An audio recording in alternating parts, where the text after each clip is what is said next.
Start video जी। अस्सलाम वालेकुम दोस्तों, मैं हूं अमजद मलिक और आप देख रहे हैं हमारा यूट्यूब चैनल पंजाब दी शान।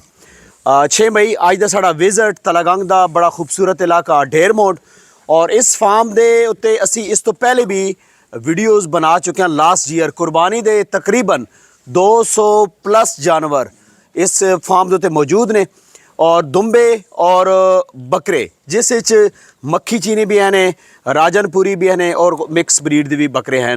इस फार्म की असी तुहानू अज मुकम्मल डिटेल देने और इन्हां दा एड्रैस लोकेशन किहड़ी जगह ते इन्होंने जानवर सेल करे ने वो भी पुछने ते तुसी वीडियो नू मुकम्मल देखना है। अस्सलाम वालेकुम असद भाई, क्या हाल है? जी ठीक हो? खैरियत है? असद भाई, इस फार्म ने उत्ते इस टाइम ते कितने जानवर हैं टोटल? तकरीबन 200 होते। 200 होते। भाई शेर खान जी, क्या हाल चाल है? ठीक हो? खैरियत है? अच्छा, पिछले साल तुझे को कितने जानवर है जी जिस टाइम से वीडियो बनाई है? 350 ते वो तकरीबन सारा सेल हो गया? सेल हो गया। अच्छा, हुन इस टाइम ते कितने जानवर तुहाडे खड़े ने? तकरीबन 225 जानवर। 225। ई तुसी केड़े इलाके च जानवर सेल करे सो जाके? जी इस्लामाबाद। अच्छा, I12 मंडी से। I12, ठीक है। ते इस दोंदे ने, चोगे ने, छिगे ने? ज्यादा बकरे साढ़े को दोंदे। अच्छा, चौके बोंगाट। चोगे घाटना है, ठीक है। ये केड़ी नस्ल है जड़े जानवर खड़े ने? सारे अपना मक्खी चीनी। मक्खी चीनी, ठीक है। ते अपना एक तो तुसी कॉन्टैक्ट नंबर दो ना जी। दूसरा ये दसो भाई, इन्हां जानवरां तुसी खुराक की दे रहे हो? मसलन बड़े खूबसूरत तोड़े बड़े हेल्दी जानवर ने और इन्हां दी पलाई बहुत अच्छी हुई। कनक में दाने ते चने दी दाल बस। अच्छा, उस तो बाद इस इलाकाई जड़ा ही अपना मिसा टांगरी देने? मिसा टांगरी। अच्छा, इस प्रोटीन लेवल बहुत अच्छा होना, ज़बरदस्त हो गया। ते ये हुण तुसी कितने दिन तक माल इथों लै जासो? इंशाल्लाह जी 13-14 तारीख। 13-14 तारीख, ठीक हो गया। चलो जी, मैं इन्होंने जानवर सारे विखाना, ठीक है। Islamabad G11 I12 sorry I12 ने जनाब जानवर आसन जी। तुसी इन्हां नाल राबता करके ते कॉन्टैक्ट नंबर दो ने पहले अपना। 0300 87 37 577 जी। मैं वीडियो आप बनानी, मेरे कैमरा मैन इधर दिखाओ जरा सारे जानवर ना छोड़ दो।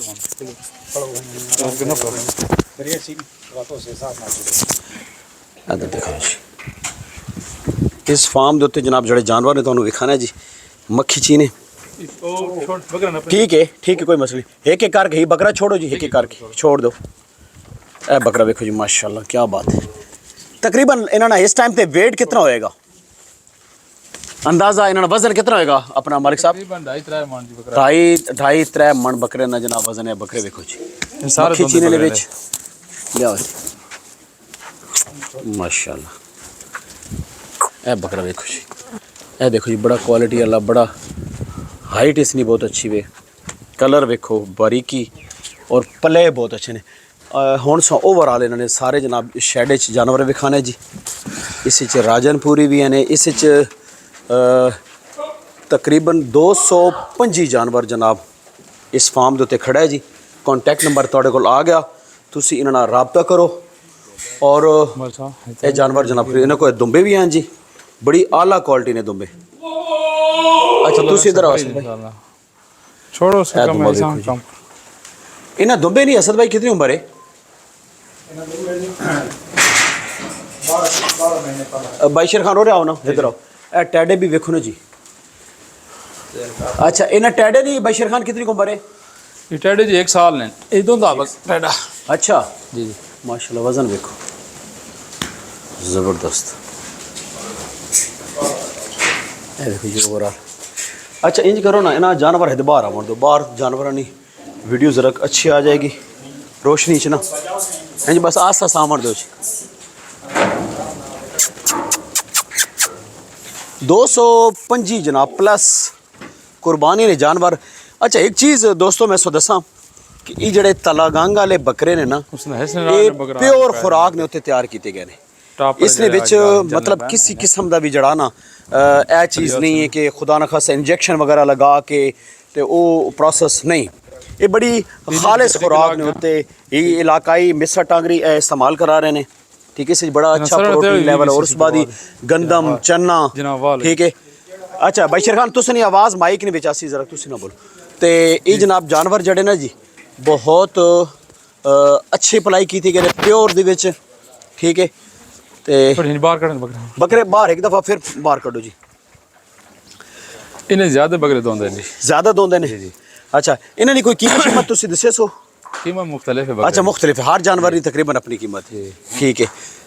ਇਸ ਤੋਂ ਬਾਅਦ ਦੁੰਬੇ ਨੇ ਵੀ ਅਸੀਂ ਅਲੱਗ ਇੱਕ ਸੈਟਅਪ ਬਣਾਣੇ ਹਨ, ਵੀਡੀਓ ਬਣਾਣੇ ਉਹਨਾਂ ਨੇ ਵੀ ਮਾਸ਼ਾਅੱਲਾ।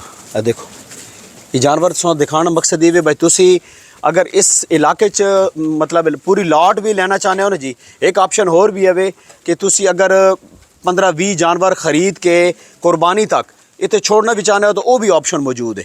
ਤੁਸੀਂ ਸੌਦਾ ਕਰੋ ਔਰ ਤੁਸੀਂ ਆਪਣੇ ਜਾਨਵਰ ਜਿਹੜਾ ਨਾ ਕੁਰਬਾਨੀ ਤੱਕ ਅਗਰ ਸ਼ਹਿਰ 'ਚ ਰਹਿ ਰਹੇ ਹੋ ਤਾਂ ਤੁਸੀਂ ਉਹ ਵੀ ਇੱਥੇ ਜਨਾਬ ਛੁਡਵਾ ਸਕਦੇ ਹੋ। ਬਾਕੀ ਇਹ ਕਿ ਅਗਰ ਤੁਸੀਂ ਇੱਥੇ ਢੇਰਮੋਂਡ ਦੇ ਇਲਾਕੇ 'ਚ ਆਉਣਾ ਚਾਹੁੰਦੇ ਹੋ, ਤਲਗੰਗ ਤੋਂ ਕਿੰਨਾ ਟਰੈਵਲ ਹੈ ਜੀ? 3 किलोमीटर है 3 ਕਿਲੋਮੀਟਰ ਜੀ ਤਲਗੰਗ ਤੋਂ। ਮੇਨ ਕਾਰਪੇਟ ਰੋਡ ਨੇ ਉੱਤੇ ਜੀ, मियाँ वाली रोड ਮੀਆਂ ਵਾਲੀ ਰੋਡ ਨੇ ਉੱਤੇ ਤੁਸੀਂ ਇੱਥੋਂ ਜਾਨਵਰ ਖਰੀਦ ਸਕਦੇ ਹੋ। ਇੱਥੇ ਰਾਜਨਪੁਰੀ, ਟੈਡੇ, ਅਬਲਕ ਦੇ ਵਿੱਚ ਵੀ ਹਨ ਜਾਨਵਰ ਹੈ ਜੀ। ਔਰ ਜ਼ਿਆਦਾਤਰ ਜਾਨਵਰ ਜਿਹੜੇ ਦੱਸ ਰਹੇ ਨੇ ਉਹ ਦੋਂਦੇ ਨੇ ਜੀ। ਇਸ ਤੋਂ ਬਾਅਦ ਅਸੀਂ ਇਹਨਾਂ ਦੀ ਵੀਡੀਓ ਬਣਾਉਂਦੇ ਹਾਂ ਦੁੰਬੇ ਦੀ। ਉਹ ਅਲੱਗ ਨੇ जी अलग ਇਹ ਕੁਛ ਦੁੰਬੇ ਖੜੇ ਨੇ, ਇਹ ਵੀ ਸੋ ਵਿਖਾਣੇ। ਇਹ ਅਬਲਕ ਬੱਕਰਾ ਦਿਖਾਓ ਨੇ ਜਿਹਦੇ ਬਾਹਰ ਕੱਢੋ, ਇਸ ਬੱਕਰਾ ਹੋਰ ਕੱਢੋ। वो बड़े बकरे ने ਉਹ ਵੀ ਉਹ ਅਲੱਗ ਬਣਾਣੇ। ਇੱਕ ਸੈਟਅਪ ਪਰਲੀ ਸਾਈਡ ਤੇ ਵੀ ਇਹ ਵੱਡੇ ਬੱਕਰੇ ਜਿਹੜੇ ਵਾਈਟ, ਇਹ ਬੱਕਰਾ ਵੇਖੋ ਅਬਲਕ ਦੇ ਵਿੱਚ ਬੜਾ ਪਿਆਰਾ ਕਲਰ, ਇਸ ਨਾਲ ਪ੍ਰਿੰਟ ਬਹੁਤ ਅੱਛਾ ਹੈ। ਇਹ ਕੀ ਦੋਂਦਾ? चौगा हो गया ਚੋਗਾ ਹੋ ਗਿਆ। ਅੱਛਾ ਦੋਂਦੇ ਚੋਗੇ ਬੱਕਰੇ ਨੇ ਜੀ ਜ਼ਿਆਦਾਤਰ।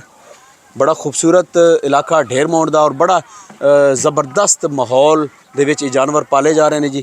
ਤੇ ਕੰਟੈਕਟ ਨੰਬਰ ਆ ਗਿਆ। ਮਿਲਨੇ ਆ ਜਨਾਬ ਅਗਲੀ ਵੀਡੀਓ 'ਚ। ਅਸੀਂ ਪਲਾਨ ਹੈ ਕਿ ਇੱਥੇ 3-4 ਵੀਡੀਓ ਬਣਾਈਏ ਔਰ ਹੀ ਸਾਰਾ ਸਿਸਟਮ ਦਿਖਾਈਏ ਜਨਾਬ। ਹਰ ਸਾਲ ਕੁਰਬਾਨੀ ਦੇ ਜਾਨਵਰ ਇੱਥੇ ਤਿਆਰ ਹੋਣੇ ਨੇ। ਤੇ ਮਿਲਦੇ ਨੈਕਸਟ ਖੂਬਸੂਰਤ ਵੀਡੀਓ ਨਾਲ ਜੀ। ਅੱਲਾ ਹਾਫਿਜ਼।